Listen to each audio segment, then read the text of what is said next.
Okay, hi guys. So let's start our today's video. So firstly, it's our today's first puzzle as we are doing a daily puzzle training. So it is white to play and give your best move. So start thinking guys. What are you gonna do? What are you going to play? Think and tell. How will you take the advantage? See, your rook is over here. If the rook is moved, if you move your rook, you are straight away going to lose the pawn. If you don't move the rook, he will slowly get his king near till here. And then once his king reaches here, his rook will also come here. And then nothing. Your pawn would be hunted like a deer. So tell guys, what are you gonna do? Its puzzle is simple, it is very easy puzzle, but it is based on the idea of a tactic. So pause over here guys, and then I am gonna give you a hint, and if you want then you can think after that again. So guys, pause the video. Okay guys, so here I assume you have already paused, and now I am first going to give the hint. The hint is this is based on the linear attack. You can even say this puzzle as like if now or never.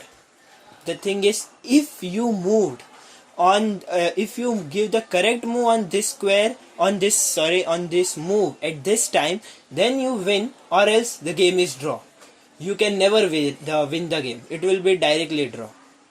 So the move is, okay, any guesses guys? The correct move is, people may think to take it over here, still confused, what should do? People may think to bring his king here, but he will win the race guys. You will come here, he will come here, you will go here. You will come here, he will reach here first. When you go here to attack the rook, at that same time he will directly kill it. So that won't work. So the correct answer is, simply get your rook here. Why? See, it is clear. If he doesn't kill, we will directly promote the pawn to the queen, then he may kill our queen, and we will again use the rook to kill it back, and we will do one rook mate. Correct? One rook mate is a type of elementary mate. If you don't know, I will cover that topic completely differently in the series of my elementary mate. But currently, you have a one rook advantage in the end game, and that is more than sufficient to win. It is a sufficient material. Okay? So it is clear he cannot let us promote the pawn. So what will he do? He will directly kill it. And again guys, I told, keep the eyes on the pieces which are connected, which are in the same line. So see this. I baited him. I first let him kill my pawn. What I did, I first let him come down over there. Then now I will put my rook over here. And this is a check. Correct? Now, the king has to move anywhere. Once the king moves, I will directly take down his rook. Hope so guys. It was easy, but it was a little bit different. An idea which doesn't easily come to the mind. Like to just simply move the rook aside and then come from the side and take the advantage. So it's okay guys. Hope so you enjoyed. And now let's move on to our second puzzle. Okay guys, so let's move on to the second puzzle. Okay guys, so as seen, you can see it very clearly that there is a material advantage with the black. Material means piece, pawns, all these things, king, queen, rook, knight, bishop, all are counted as material. So black has a material advantage, and he has killed. Extremely sorry. Black has lost one of his bishop. Okay, and white want to consolidate this advantage more. White has a material advantage. He is 2 point up. White has just lost one of his pawn and got a bishop in action. So it's okay. Let's start. You are white. You need to play. What will you do? Find the best move guys. Shall I give you a hint?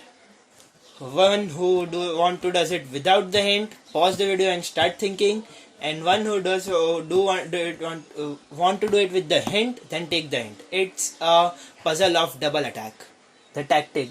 You all guys know. If anyone doesn't know, I will tell there are 18 different type of tactics, and one of that is double attack.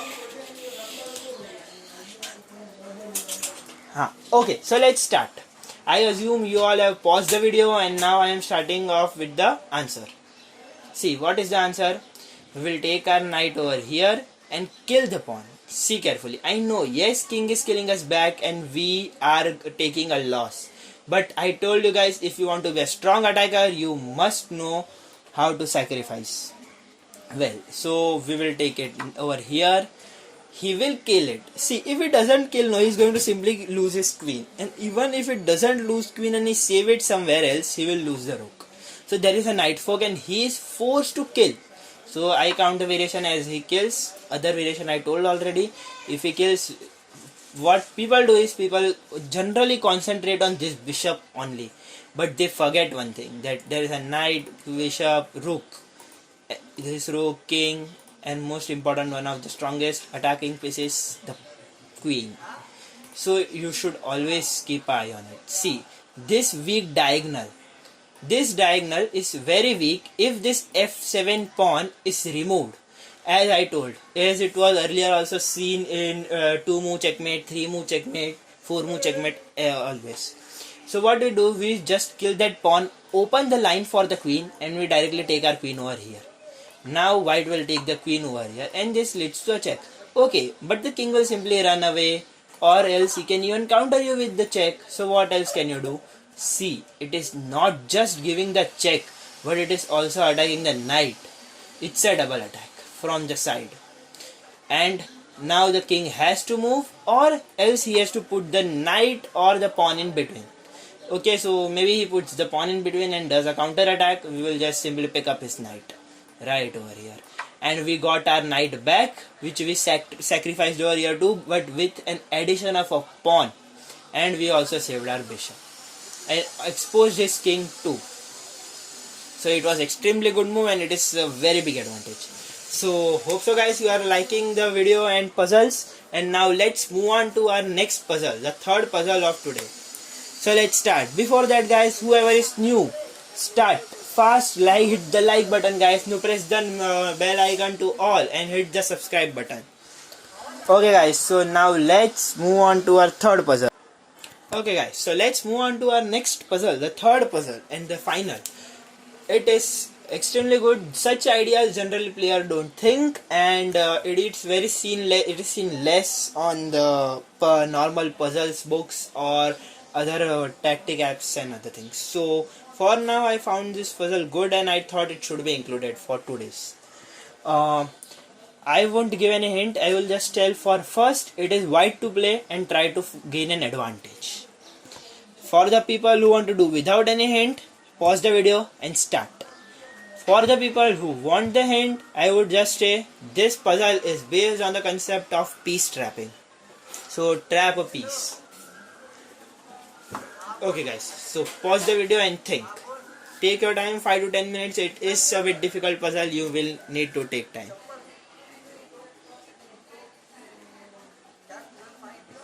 Okay guys, so here I assume you have already thought and you are waiting for me to give the answer. So let's start. See, one thing a chess player should always keep in mind is the space control. How much space do you control? I control this square. Why I click the pawn? Because my queen is supporting. So I can say this. Sorry, not this. This. Even the rook is controlling this squares. See carefully. Everything is getting red. So it is funny, I know, but there is some important point over here. See, this two knight are controlling the other squares too. This queen is controlling right over here also. So we can roughly say we have a huge space control. Our pawns are helping additionally. Okay, so I am not going much further as that is not required. But still, what we can say is we are having a huge space control compared to our opponent. Like if you see now, what does space control he have? He have this. Okay, this and this. You yourself can see he doesn't have much space control. We have much more than him. So we are at a very clear advantage of space control, and this too helps us to trapping out his pieces and also sometimes make him bring him in zigzag positions or make him do some forced moves. So let's start how to trap a piece. See, this queen is standing over here and now we are going to trap this queen. It is very clear, queen is a dangerous piece, and it is said if you play with the fire, make sure you can also get burned. So remember that thing. Black got his queen out, and now he is going to be punished for it. He has closed all the way of the queen to go back, one way we closed too. Now what we will do, we will simply get this pawn g4, this pawn over here, and attack the queen. If you see, this way is blocked by our queen, this and this are all blocked. This pawn came and also blocked this square. Where queen can go, it cannot go anywhere here or here. The queen is blocking here or here. Everywhere he will die, and only forced move left. As I told, this helps us many times space control to make opponent do a forced move, as it doesn't have other options. He has to kill our pawn, no problem, we will sacrifice a pawn for a queen. See, this knight is controlling this and this square, the queen is controlling this square. This knight square is controlled by this knight. Both of these squares, so queen cannot escape from cross. Correct?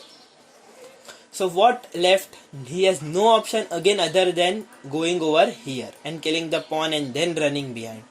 We will simply stop both. We will attack the queen and also save our pawn, and the queen would be trapped. There are two moves, rook d2 and attacking the queen is a good move, but there is a better move, that is rook e2. If you put your rook over here, see, this is blocked. All the three way of the queen were already blocked by the knight and the queen. And going over here is no way, all the three squares, it is queen will be killed. Both the squares are done covered by the knight. Even here queen and rook pawns both are saving. So the queen is trapped. Best move for the black would be to kill it, and this will simply kill back. But here, what about the second option? That d2 was what I was telling. If you bring d2, it's good. You get a +7 advantage. If you play rook e2, you get a +8 advantage. Or actually, that is not a +1. It is in points. So actually, it is an advantage of +0.5. So you anyway have sufficient advantage, and you can play any variation. E2 is why better. Let's see. If you bring this rook over here, you stop the defense. You lose the defense of this pawn. He will kill, you will kill, and he will get a pawn extra. Doesn't matter, you will surely win. You have a sufficient advantage, more than required. Okay guys, so in short, both the variations are good. Do whichever you like. And now let's stop our third puzzle over here today. Guys, whoever are new, if you like the video, like my channel, like the video, press the like button guys, subscribe my channel, press the notification and bell icon to all. And bye bye guys, wait for my next video, stay tuned. Okay, so bye guys.